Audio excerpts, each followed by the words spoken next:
we've had diplomats, we've had journalists, and we've had veterans speak about PTSD.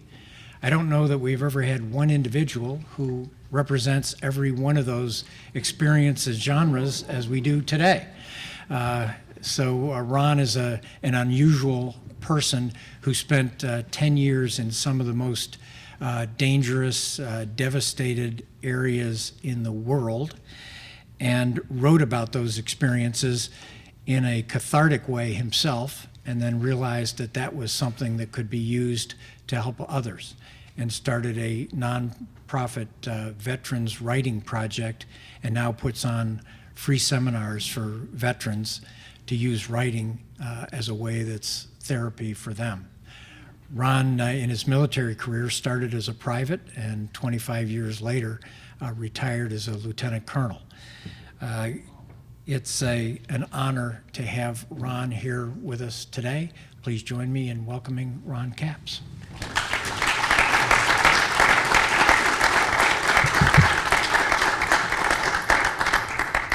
Thank you. I have to quibble slightly. It is my honor to be here, and thank you all for coming.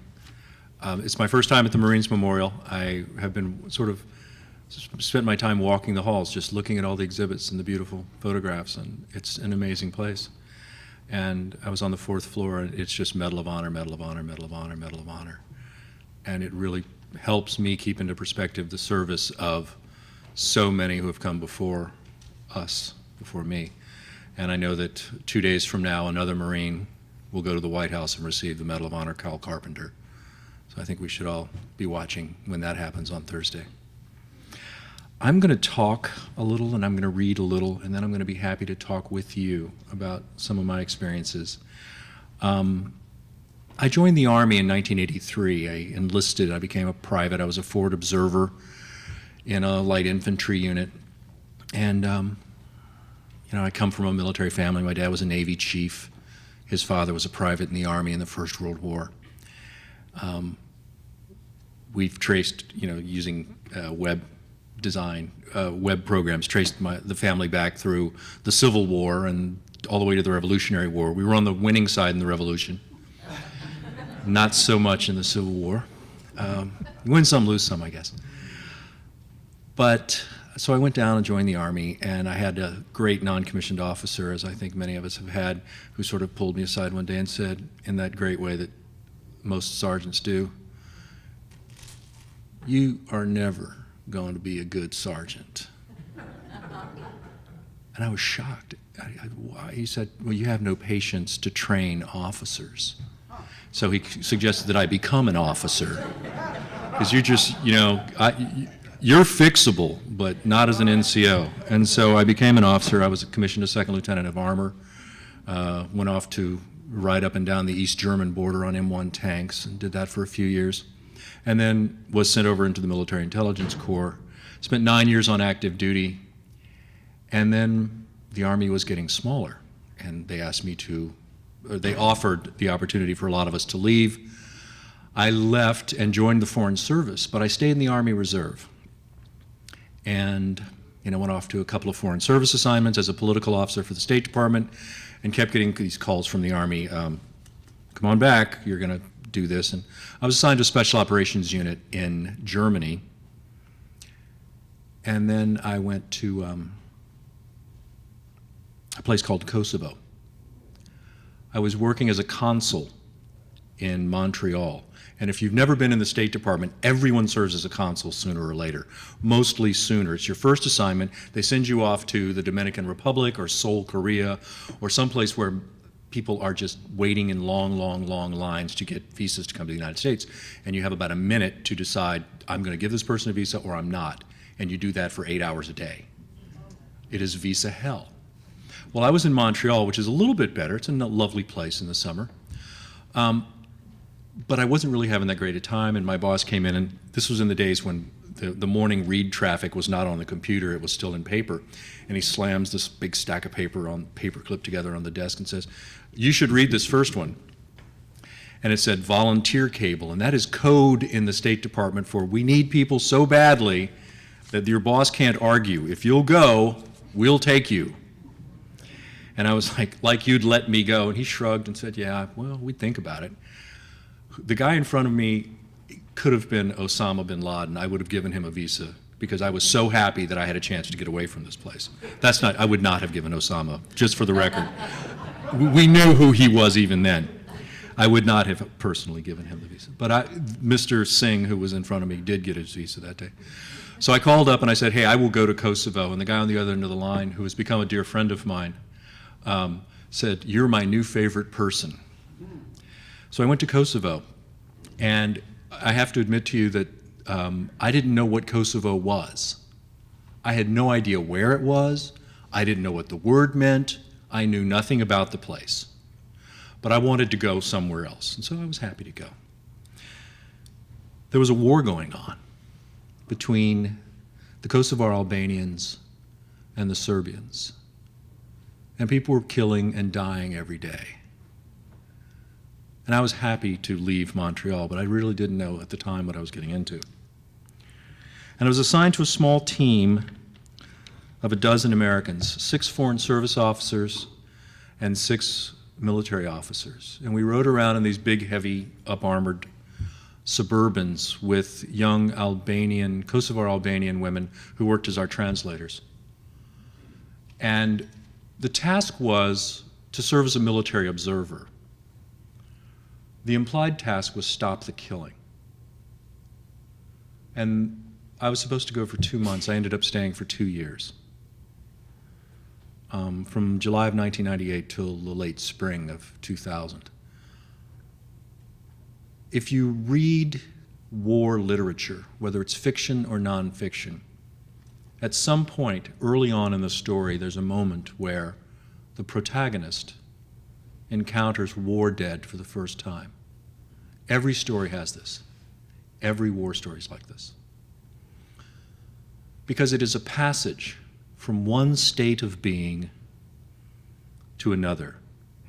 The person is profoundly and permanently changed the first time you see war dead. And this will be in every novel of war, every story of war. There's that moment when it happens. This is my moment.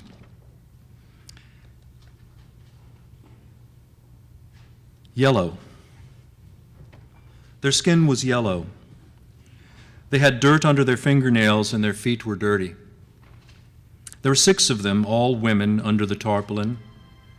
Some of them had lived long enough to have their wounds bandaged before they died. Some of them were killed more or less instantly as shrapnel or 7.62 millimeter rounds had entered their bodies. They'd been dead for about 24 hours. We knew this because we had come to witness their funeral, to witness and to stand a type of guard. If we were present, the Serb snipers would not shoot at the family members as they buried their dead. It was the first time I'd ever seen war dead. I remember being surprised that their skin was yellow. My experiences with death before that day had been limited to a few funerals, a friend's older brother, my grandmother. None of them had been yellow, so I was surprised. It was the first time I had ever seen what dead people looked like if no embalming was done. What they looked like without makeup and a nice suit of clothes. They were just dead. Lying in a tangle of limbs under a blue UN tarp on a trailer that only a week before had carried papers and corn to the market in Malyshevo. Only parts of their bodies were visible. I couldn't see all of their faces. One had an arm resting across her forehead. One had a bandage covering most of her head. One of the dead was missing. An 18-month-old child. We'd seen some dogs on the way up the trail. Morgan Morris, the dauntless UN refugee field officer who'd led us to the scene, said what all of us were thinking. The dogs probably got the body.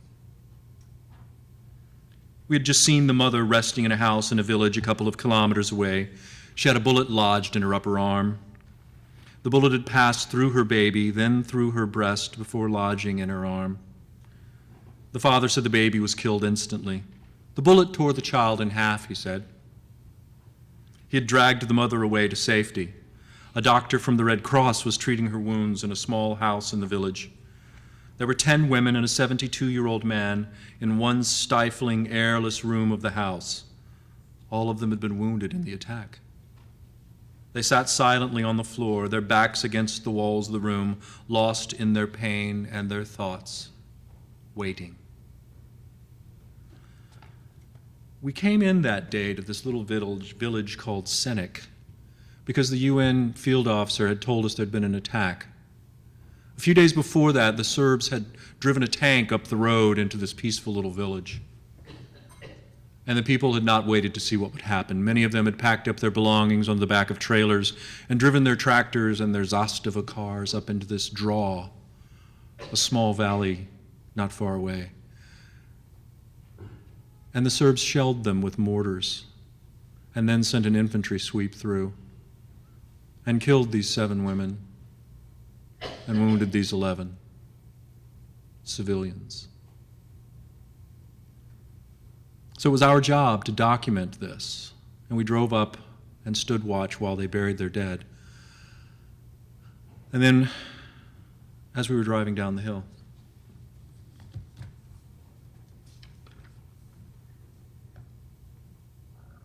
the villagers wanted to bury the dead in plain sight of the ridge line where we could still see Serbian snipers.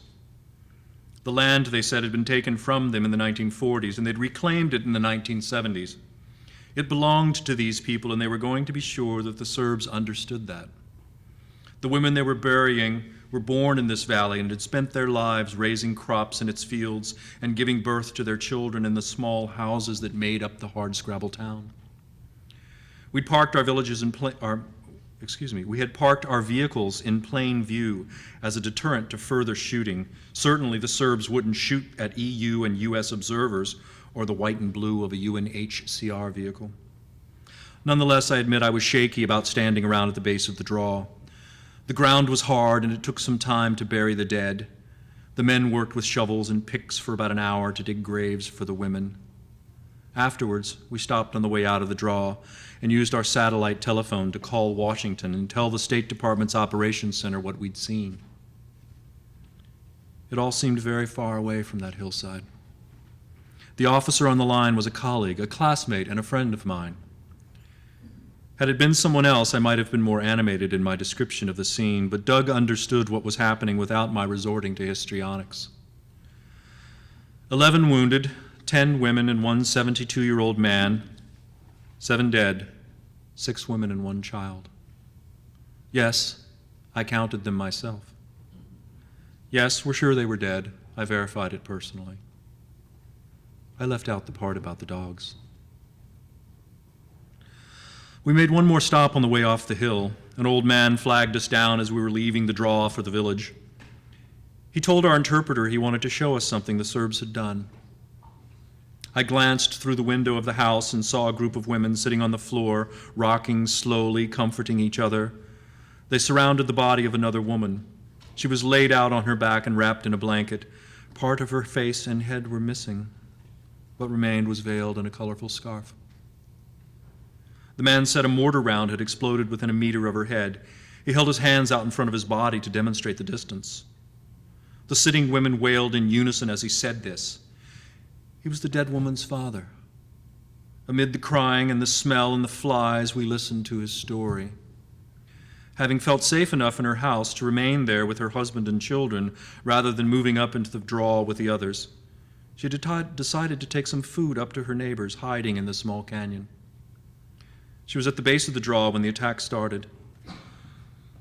The mortar shells probably came in groups of 3. Punk, punk, punk, as they left the tubes. Then the breathless, agonizing 5 or 6 second wait while they flew. And finally, a brittle karump, karump, karump, barking and echoing off the walls of the canyon as they exploded. The gunners probably set the fuses to go off about 1.5 or 2 meters above the ground, about head high. It was an awful story. I couldn't wait to get out of there, away from the smell and the crying and the death. I was outraged and horrified that soldiers would fire mortars at women and children. I had to look away. I concentrated on the colors of the woman's scarf rather than her wounds. I watched the other women slowly rocking. I looked at the woman's father. My partner, Rob, photographed her body, and I took notes about what her father said. Then we left. 8 dead. Down at the hill, at the intersection marking Cynic proper, a crowd of women in a few men had gathered. Some boys were sitting by the edge of the road with a wooden box filled with cigarettes, crackers, and chiclets. Entrepreneurs. They sat expressionless as a small crowd swarmed our vehicle. I pushed open the door and stood pinned against the truck by the crowd as my translator echoed staccato pleas for help. One woman pushed through the crowd and held her baby at arm's length in front of me. I was face to face with the child while the mother spoke deliberately but calmly. "She wants you to take her son out of here so the Serbs won't kill him," Mimosa said. I looked at the woman and said to Mimi, my translator, "Make sure she knows we can't do this. Say this: we are observers. We can't relocate you or your son. If we do, the government in Belgrade will order all of us out of the country." I felt feckless and impotent as the words spilled out. For the first time, I understood the folly of being in the war only to observe, a tourist among the victims. It was hot, and with the sun beating down on me, I felt cowardly, yellow, hiding behind my sunglasses. I waved my notebook at the Red Cross panel truck and said that was the vehicle that would take them to safety. I thought the Red Cross would probably refuse, but I was unable to muster the courage to tell the woman and the 50 other people crowded around me there was little hope they would get out that day with an international. I found out later in the evening I was wrong. Several UN officers arrived late in the day, and one of them took it upon herself to evacuate some of the children to a safer village. Before we left, I went back to the house where the wounded were being treated. I had to tell the mother of the missing child we didn't find her baby. It would have served no purpose to tell her what we thought had happened. I couldn't have found those words anyway. That evening, after we returned to the office, after we washed our truck, I drafted our report. It was only 3 pages long, no speculation, just the things we understood to have happened based on what we saw and what was reported to us. I said it appeared that a Serbian infantry unit had swept through the valley from north to south, preceded by a barrage of mortar fire. During the barrage and subsequent infantry sweep, 7 women and 1 infant had been killed and 11 others wounded, including a 72-year-old man. Vehicles, clothes, food, and other supplies were burned in the sweep. I said we had seen no evidence of weapons or any insurgent activity in the village or among the villagers. I didn't mention the funeral or the dogs. I didn't mention the woman begging me to take some action to save her children. I didn't mention the look on the old man's face. I carefully caveated what was told to us versus what we saw ourselves, with qualifiers like reportedly and allegedly. I carefully made the people and the events in the village the center of the report, rather than my actions or my feelings. Never star in your own report. I let my teammates read the report to ensure we all agreed with it, and then I turned it in to our reports officer, our editor. I had written a crisp, dry account of a messy, horrible act of cruelty, and in doing so, I had documented a war crime. That was my first war crime. In 2 years in Kosovo, most of it before the bombing campaign or in the immediate aftermath, we documented numerous war crimes. The reporting that my team did was sent to the International Criminal Tribunal for Yugoslavia, the ICTY, and was used in the prosecution of Slobodan Milosevic. He died before he could be sentenced. But there's a special hell for people like him. So I stayed for like 2 years there after. I told my boss I'd be gone for 2 months. 2 years, 2 months, whatever. And my next assignment was back to Central Africa. It was to Rwanda. I'd been there previously, just after the genocide, when the Banyamulenge War was going on, when hundreds of thousands of people were murdered in violence between ethnic groups in what was then Zaire and is now the Democratic Republic of Congo. So I spent 2 years there, and at the end of that 2 years, nearly the end of it, I was sitting in front of the television in our office in the embassy, watching the TV one afternoon, when at about 5 minutes after 3, CNN popped on and said a plane had just flown into one of the Twin Towers. 20 minutes later, another flew in. You know the rest of that story. That was September 11th. I was supposed to go back to the Balkans as a political officer at the American Embassy in Sarajevo, but the Army called me and said, no, you're going to Afghanistan. And I was called back onto active duty in the regular Army. I was sent to Afghanistan as the Director of Human Intelligence Operations. I was a case officer running controlled intelligence operations all across Afghanistan and leading the 100 or so other human intelligence officers doing that work.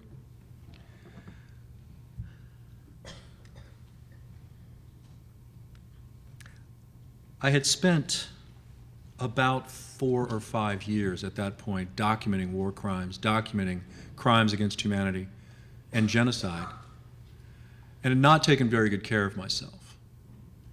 And I found myself pulled back into the regular Army that I'd left 9 years or six years before. And I was unprepared for that.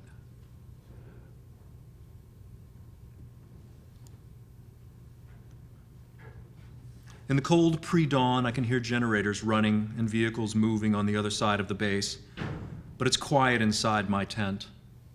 None of the other soldiers I share the tent with is even snoring. I've been awake for a few hours, but I stay in my sleeping bag, fighting the nearly overwhelming urge to run away. The Taliban have launched a couple of rockets towards the base during the week, so we're all a little on edge, but that isn't what's keeping me up. I'm bundled into my sleeping bag, trying to control my racing heart and trembling because the dead have come to talk to me. They've been coming every night for a couple of weeks, the dead from Kosovo or Rwanda, beckoning to me, pulling me from a warm, comforting sleep into a series of wretched, tormenting, wide-awake dreams. Tonight, it's the dead from a farm near the town of Podievo, burned Bible black, twisted into hideous, contorted shapes. They lie in a cold rain that falls through the burned-away roofs and pools on the dirty floor. Do you remember us, they ask? Most assuredly. The night before, it had been the dead from the village of Rachak, 45 of them all shot in the back of the head, and left to die in a rocky ditch on a frozen January morning. They've dropped by for a chat. Why didn't you do more to save us, they ask. Why indeed? Night after night, they appear on the big screen in my mind, an oversaturated technicolor, writhing and imploring. Night after night, the murdered and mutilated come back. Each time I'm scared and ashamed. I know they aren't real. I know they're images in my head. But I fear them no less for knowing this. They terrify me for what they remind me of, the fighting I didn't stop, the lives I didn't save. They terrify me for what they represent, that I can no longer control them from taking control of my mind. I lie on my bed trembling, eyes wide open, but still seeing the dead in front of me. The trouble begins slowly, developing over time, and by the time I'm fully aware of it, I'm having graphic, violent dreams nightly. I wake from these dreams in a panic, shaking, heart racing, crying sometimes, always afraid to go back to sleep. I'm losing control of my brain, of my mind. I even start seeing these images when I'm awake. During the day, I'm unable to concentrate. I sit at my desk or go to planning meetings for operations, shaking until I have to leave and go outside and get control of myself. I fear I've lost my mind, but I'm afraid to ask for help. I fear I'll be ridiculed, considered weak and cowardly. In Army culture, especially in this elite unit filled with Rangers and paratroopers, asking for help is a sign of weakness. My 2 Bronze Star medals, my tours in airborne and special operations units, none of this will matter. To ask for help will be seen as breaking. But when I can no longer control the images in my head, when in the middle of the day I'm forced to hide, shaking and crying in a concrete bunker, railing against the noise and the images, when I realize that to continue to deny this would be to endanger the soldiers I was sent to Afghanistan to lead, I finally asked for help. So that day, I was walking into the circus tent, we called it, this huge tent where our headquarters was based, and ran into my friend who was the division surgeon for the 82nd Airborne. And I stopped and we had a little conversation. I explained what was going on.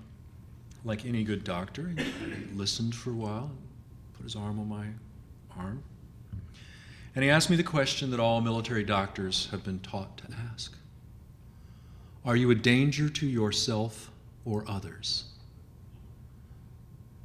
Meaning, are you going to kill one of us or yourself?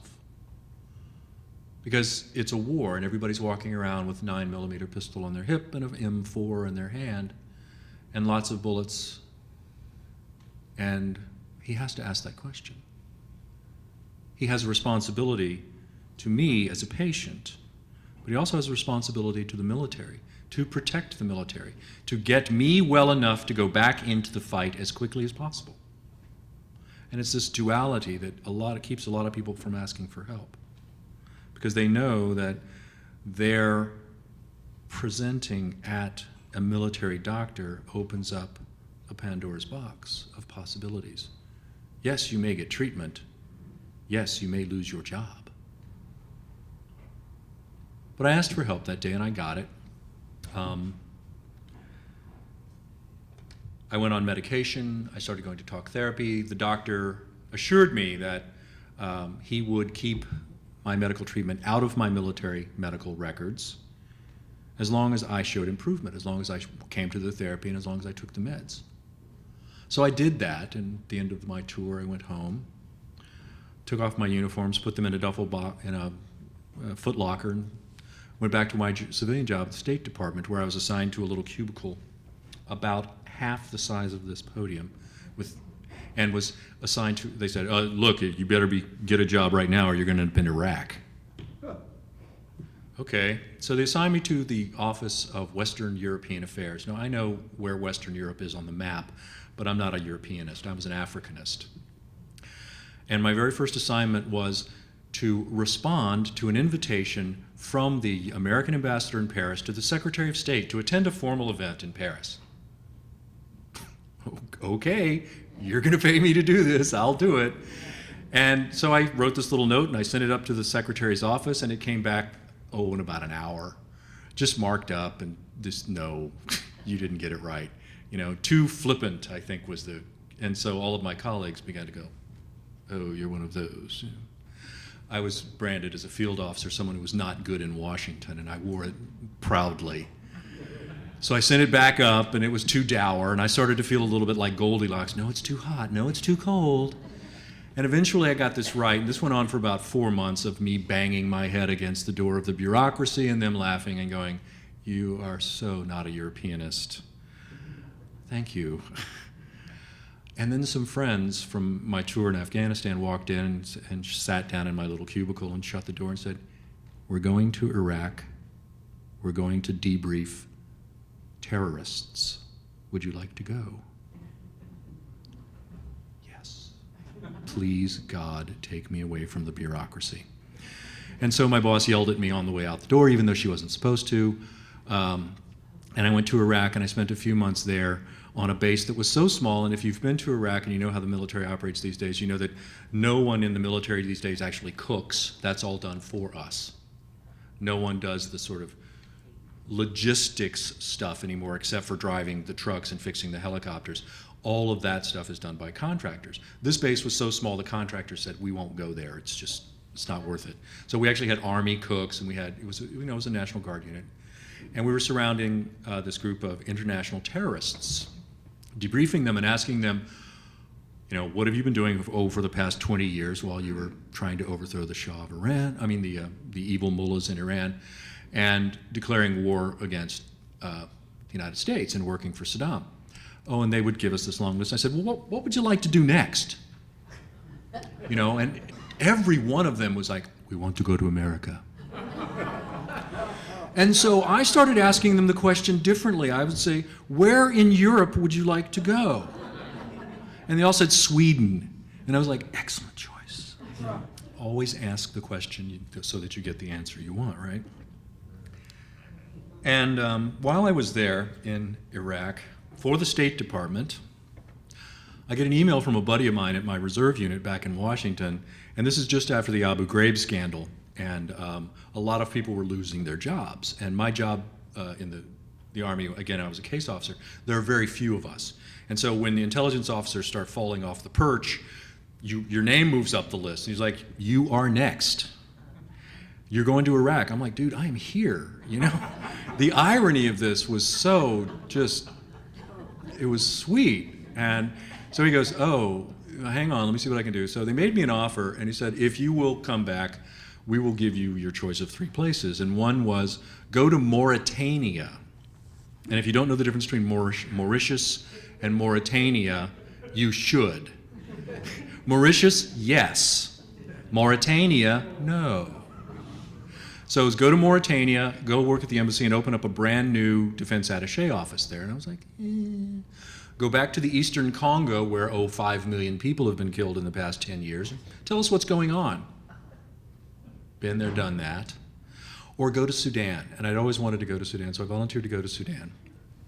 On my way there, Secretary of State Colin Powell called what the Sudanese government in Sudan, what the Sudanese government was doing in Darfur by its rightful name, genocide.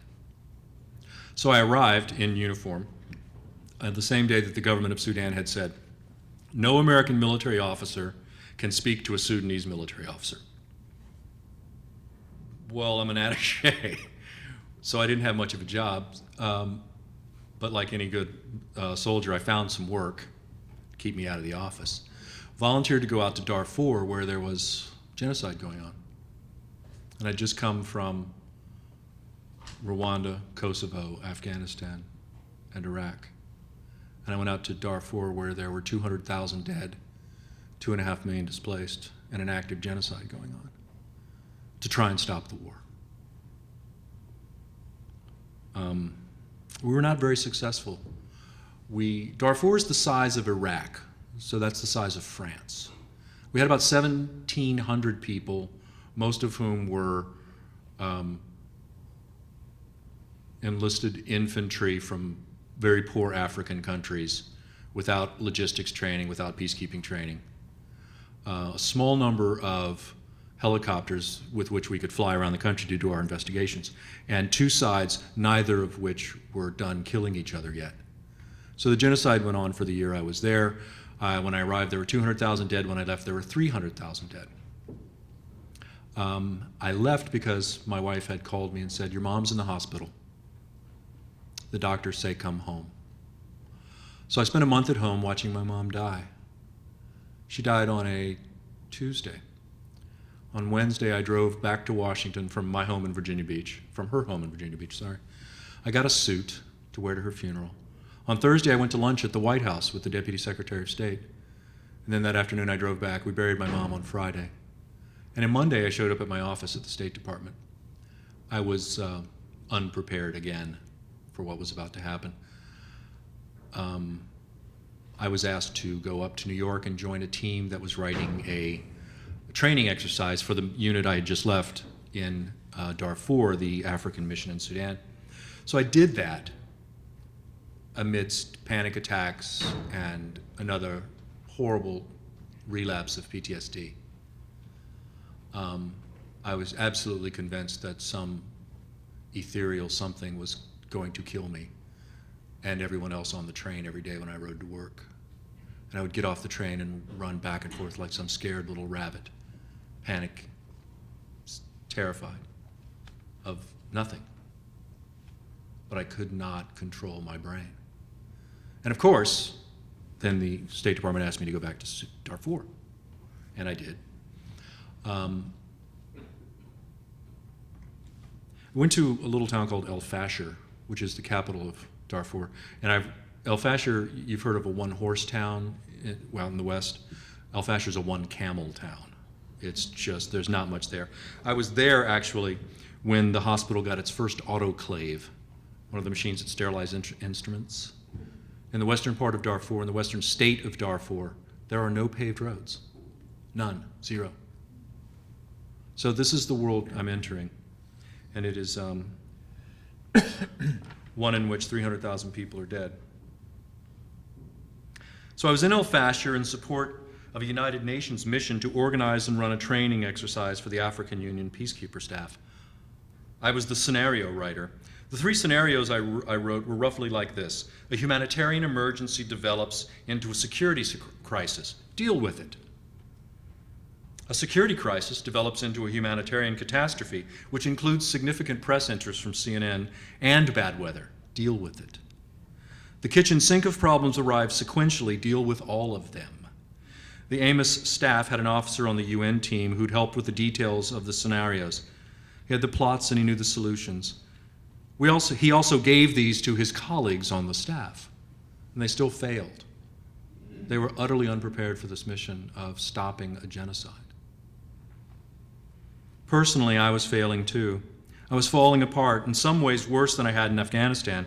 I was deep into a bad PTSD episode. I was drinking myself into a stupor every night in an Islamic republic where alcohol was banned. And I was carrying on a clandestine affair with a United Nations official. The genocide was actually diminishing, but we had no way of knowing that at the time. What I saw around me was 300,000 dead and 2.5 million displaced. I had no safety net to catch me, nor anything during the day to hold me together. I had very few actual responsibilities since the scenarios were already written. I was mostly along for the ride with the UN team. Despite this, I was managing pretty well until one very bad day. The woman with whom I'd been having an affair for a couple of months asked me what would happen after our work together ended. We'd been at it for a few weeks in Nairobi, then in Addis, then in Darfur, having fun in nice hotels in Kenya and Ethiopia, and dodgy guest houses in Sudan, drinking, playing. But when she started making noises about next steps, that set off alarm bells in my head, dragging me back to the realization that I had a life outside this little war zone bubble. Soon I would have to go back to that life and to the reckoning. I obviously wasn't rational. Nonetheless, I was functioning at a pretty high level, writing intricate scenarios for a modern-ish fighting force, operating in the midst of a complex emergency, continuing to collect information about the status of rebel forces' disposition and actions, the government of Sudan's response to the insurgency, and writing reports for the embassy about what I'd learned. At the same time, I was carrying on an illicit affair. But in my head, I was convinced that my life was fucked up, and that all I was doing was hurting other people. I'd failed to stop the fighting in Darfur just as I'd failed to do so in Kosovo and in Zaire. My writing sucked. My mom had just died. My marriage was a failure. I was a failure. Everything I touched brought pain to others. I wasn't getting better. I was getting worse. The dark stuff in my head triumphed over the rational workaday reality. I decided to kill myself. I think I did so quite rationally. I thought about it through the morning, scripting the steps and timing, mentally locating the tools I would need and sorting out their acquisition, thinking about the aftermath, both immediate and longer term. By lunchtime, I had a plan. By mid-afternoon, I'd acquired the tools. Late that afternoon, I began work. I grabbed a couple of beers out of the fridge. I wrapped them in a shirt. I put them on the seat of the Toyota. Earlier in the day, I'd gone to the U.S. team house and borrowed a pistol from the Special Forces team sergeant. He loaned it to me, no questions asked, because we'd worked together for 6 months or so previously, and he had no reason to suspect that I was anything other than a competent, professional career officer. I drove out of town to the west, somewhat dramatically, I realized, into the setting sun towards the reservoir. I pulled off the main road to the north side, towards some small villages, just clusters of huts. I stopped the truck on a low rise, just high enough to see the sun falling towards the desert. I opened one of the beers. I started crying, but I don't really know why. I was filled with a sense of failure and frustration, a sense of conclusion. Nothing I touched succeeded. Nothing I did was good. I'd been through 5 wars in 10 years and done nothing to stop the killing in Rwanda, in Kosovo, in Afghanistan, in Iraq, or in Darfur. I felt I'd reached a logical place in my life to end it. I opened the second beer. I picked the pistol up off the seat. It felt good in my hand. I felt surprisingly deft with it. I pointed it out the windshield with the magazine resting on the steering wheel and curled my finger around the trigger. I imagined pulling the trigger and the immediate pull the weapon would make as the round fired. There wasn't anything to shoot at out there. I would have just blown out the windshield. And even if there was something to shoot at, I was holding the pistol in my right hand, and I'm left-handed, so I probably couldn't have hit it. I put the pistol back on the seat. I had a momentary flash of clarity. Who else would I hurt if I did this? My wife, certainly. Anyone else? My sister, maybe. I thought that what I was getting ready to do would leave a hole in some lives. I thought about someone having to clean up the truck afterwards. Maybe I'd do it outside. I'll leave less of a mess. But the clarity passed, and I was overwhelmed with a sense of futility and sadness. I'd failed to stop the wars. So many people were dead because of my failures. Images rushed at me, the 45 dead from Rajak, the raped nun from Bunia, the man with the red-rimmed eyes and his dead family. I picked up the pistol and charged it, loading a bullet into the firing chamber. My hands were shaking. I put the beer down and took the pistol off of safe.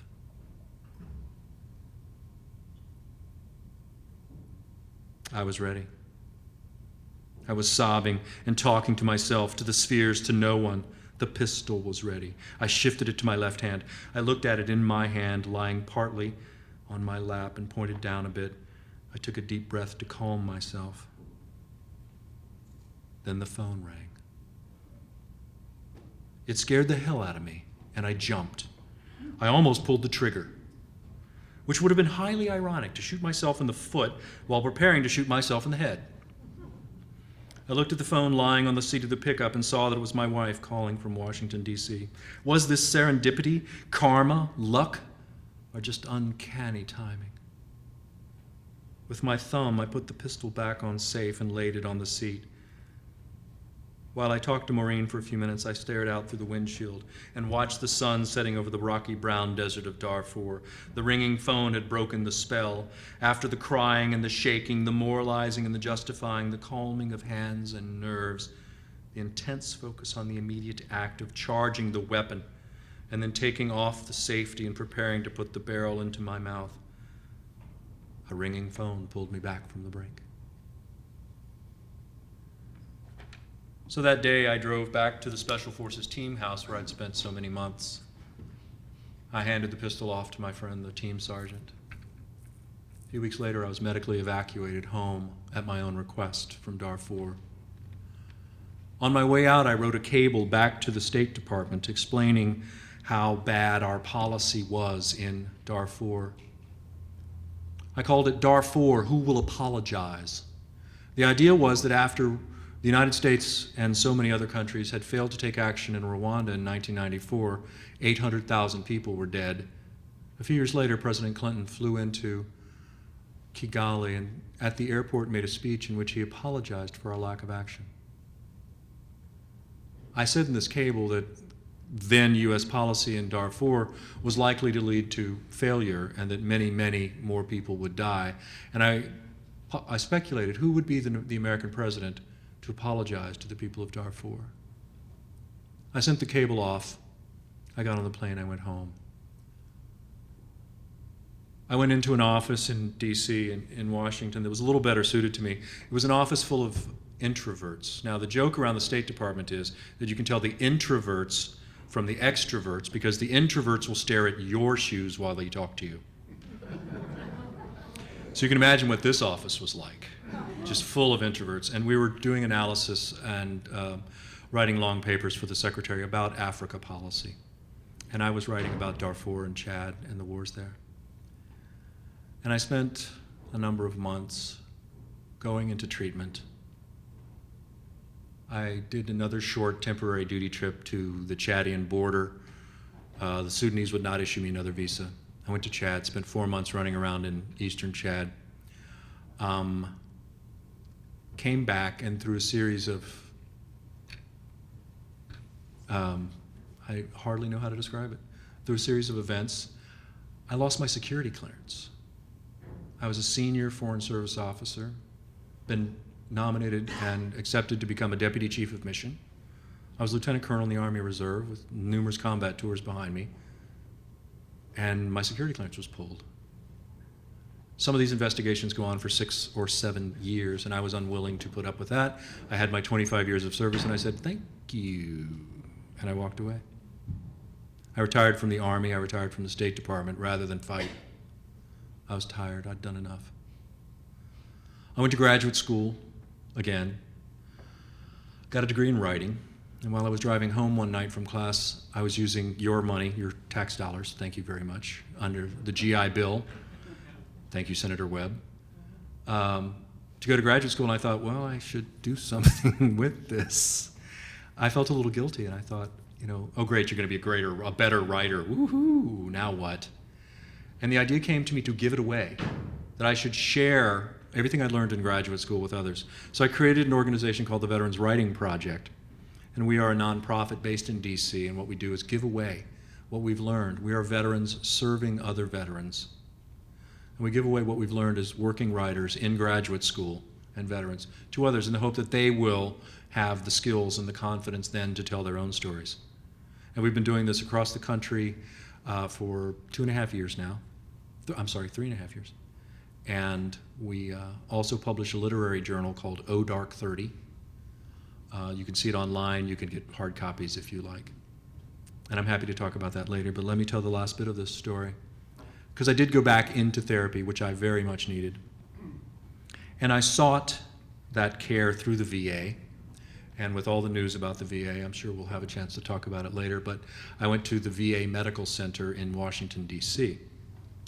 And this is sort of how that started. The old guy in front of me was using one of those canes with 4 rubber tips at the base as he crept towards the hospital door. It was the last week of July in Washington, D.C. The temperature was at least 90 degrees with intolerably cruel humidity. He was wearing a tan golf jacket that, as I passed him, I saw was zipped up to the throat. It made me feel even hotter just to look at it.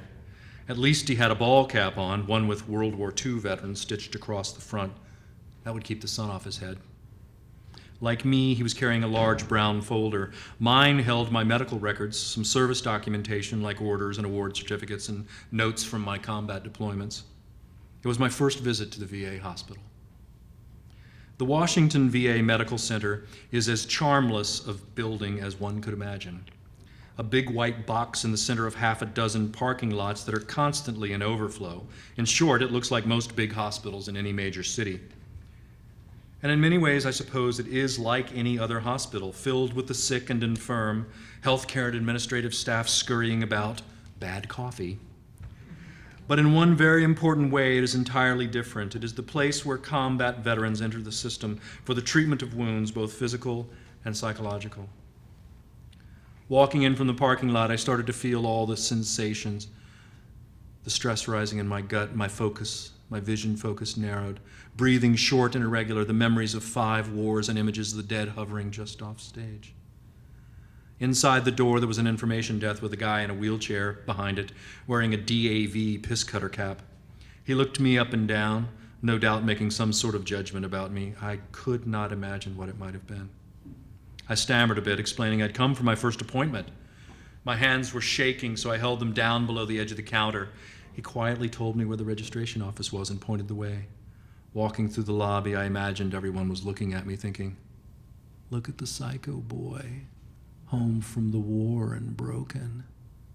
What a pussy. I felt like it was my first day in high school and I was dressed in a bright pink tutu. I took a number and waited. The waiting room was actually part of the main lobby, so it was noisy and there were lots of people walking past. I kept my head down until my number was called. Inside the office, a woman looked over my paperwork.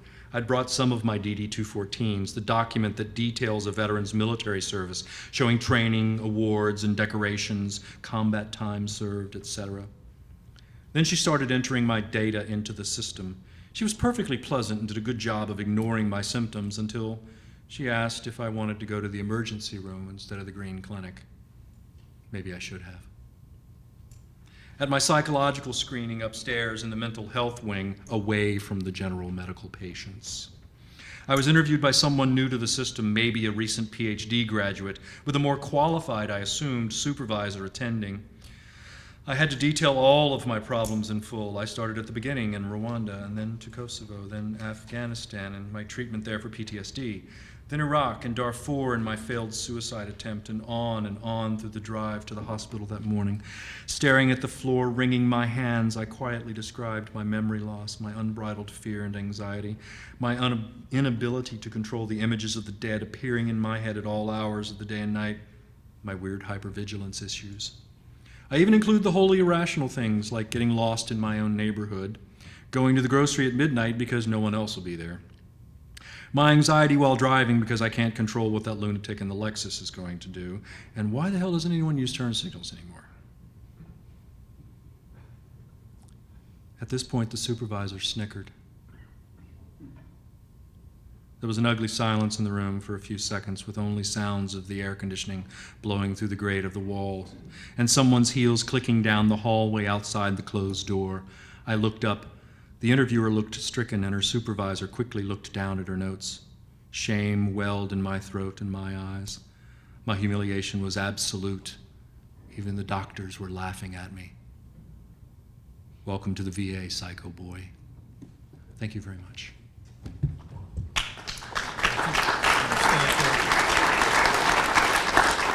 Ron, thanks very much. That's an incredible story and a very, in many ways, a difficult story to hear and a difficult story to tell. And we appreciate you coming here to share that with us.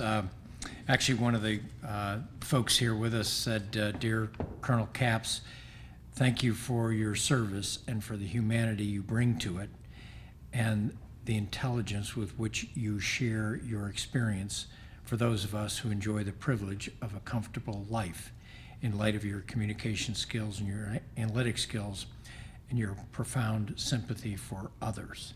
So I think all of us are proud of the apparent comeback you've made, and we're glad to have you here and the courage you took to share that story with us. Thank you, from whoever. We've got just time for a couple of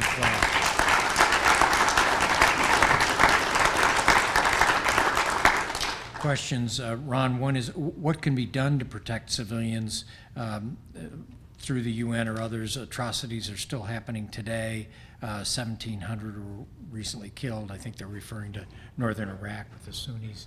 So as an observer, you mentioned you couldn't do things. What should be done? Locus ad locum variat is the Latin phrase for it varies from place to place. Each war, each person's war, each situation is vastly, vastly different. We, the United States, certainly cannot be the world's policeman everywhere. We can't solve every problem. NATO cannot solve every problem. The United Nations cannot solve every problem. There is a now reasonably long accepted international norm referred to in the policy realm as R2, the numeral 2P, the responsibility to protect. Each nation's leadership have a responsibility to protect their own citizens. It is part of governing. When that nation, and every nation except North Korea has signed on to this, so you can see everyone believes in it. Each government has said that it is primarily an internal issue. We must allow governments to take care of their people. If they cannot protect their citizens, then the rest of the international community must, this is the language of the document that every nation signed. We'll skip the North Koreans. Every nation signed, must come to their assistance. We must offer help. We can help you. What can we do to help you? That's the three pillars. The first is it is the nation's own responsibility. The second is the international community offering help. And the third is, if that nation cannot and will not help, accept help, then the international community will respond. So in theory, we are responsible to solve every problem, but it's not possible. When I was in Darfur, when you're this close to the problem, all the answers are right in front of you. You see every one of them really clearly. Everyone in Washington, they don't see the problems as well. So I wrote them. I'd say, this is what's going to happen, and you're going to fail, and here's how to fix it. I was prescriptive. Well, I didn't see their problems because I wasn't there. And it was Were we likely to get involved in another ground war on the African continent, in an Islamic country, when we're already fighting in Iraq and Afghanistan? Nope. That's what I suggested. I said that's what it would take to solve the war. We didn't get involved. The UN came in. They've not been very effective either. There's no one solution. Very often it is diplomacy. If we're not talking to people, we can't solve the problem at all. And we've stopped talking to a lot of people these days. So the first step, I believe, really has to be diplomacy, and our military is magnificent. It's very tired right now. We've been fighting for 14 years. And we're getting ready to go through a round where I think the pendulum's going to swing back towards isolationism. We're going to see the military shrink.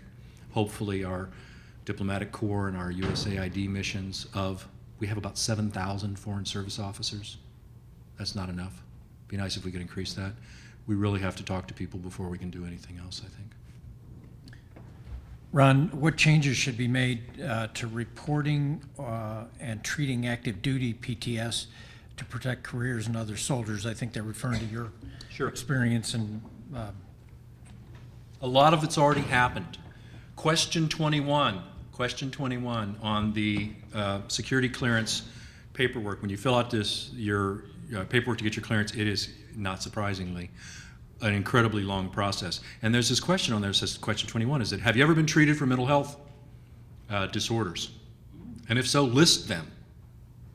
Well, you know, you're trying to get a top secret security clearance. What are you going to say? Yeah, as a matter of fact. And that's been changed just in the past, I think, 5 years. The question now says, have you ever been treated for mental health care other than an adjustment from return from combat? And doctors, they're so smart. They will have this thing where instead of saying you have depression or you have post-traumatic stress disorder, they'll say you're having an adjustment disorder. And if you think about it, really that's what this is. Post-traumatic stress disorder, there's a huge discussion about whether it's a disorder or whether it's a stress reaction. The Canadians call it a combat stress injury. But DSM-5, the Diagnostic and Statistical Manual, just came out. We're still calling it PTSD, so I still use the term. PTSD is a normal reaction to very abnormal circumstances. And we just need to get over it. It's just healthcare. There's a huge stigma in America of asking for mental health care. Ooh, loony, you're crazy. Guess what? If you broke your ankle, in my airborne unit, if you broke your ankle, it was like, hey, you know, you should have done better. Go get your cast and come back in 6 weeks. You'll spend, you know, six weeks in the 3 shop doing PowerPoint slides, but you'll be back in the unit. You're welcome back. We want you. You're one of us. But if you need mental health care, it's like, whoa, you're the weak link. We don't want you in this unit. And people are afraid they'll be pushed out of the military. They don't want to be the weak link. All across America, we have to fight this. We have to fight the stigma. It's just healthcare. Go get it. The people who are dangerous are the ones we can't treat. If they don't ask for help, we can't treat them. So we all have to get beyond this. Across the United States as well, there's an enormous shortage of mental health care professionals. Psychologist, psychiatrist, social worker. Shortages across. We can't treat the problems we have, whether it's in the civilian community, on the military bases, in the military hospitals, or at the VA. There simply are not enough mental health care professionals.